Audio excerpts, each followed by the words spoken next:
Hi! It's me, Bikay. Bikay, at your service. So, ano bang dinner natin for today's video?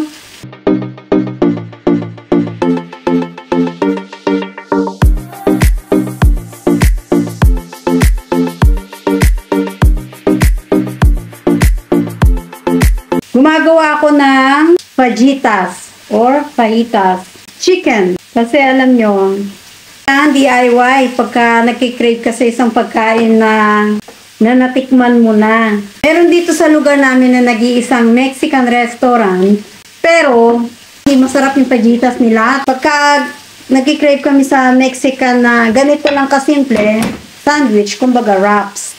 Ginagawa ko na dito sa bahay. Tingnan yung chicken. Wala kaming terrace, meron kaming gas. So, dito kami bubuksan lang yung bintana para dito mag-grill. Grill doon sa pan,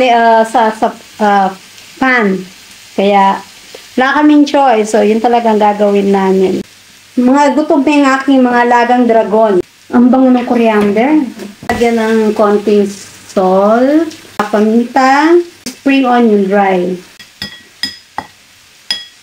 Taong bahay tayo kaya may time tayo sa mga ganitong mga gawain. Cheese! Ang sarap ng cheese. So, meron ako ditong avocado. Ang sarap papakin. Matagal-tagal na rin kami hindi nakakain ng ganito. Tanong sila kung ano daw ang dinner. O, may extra pa ako lumabas para mamili nitong mga. Buti na lang malapit ang tindahan. Ayan o, ayan o. Diba? Ready na lahat? May cheese na, may salad na, ano pa ba? Yung sour cream. So, ito guys, gagawa lang ako ng extra sour cream.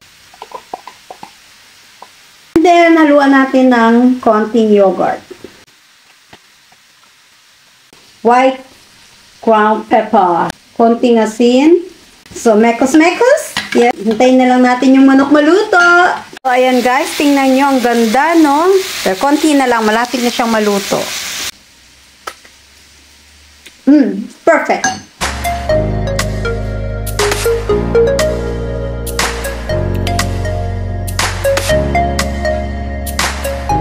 So, heto na ang ating chicken grilled fajitas. Ayan, ready ng pagkain. Kain po tayo. Again, nagpapasalamat rin po ako sa mga bago nating mga kaibigan na pumindot dito sa aking channel. It's me, Bikay. Sana po nagustuhan nyo ang aking video for today. Pa-subscribe at like na rin po dito sa aking food channel. Hanggang sa muli po, ingat kayo. Bye-bye and thank you.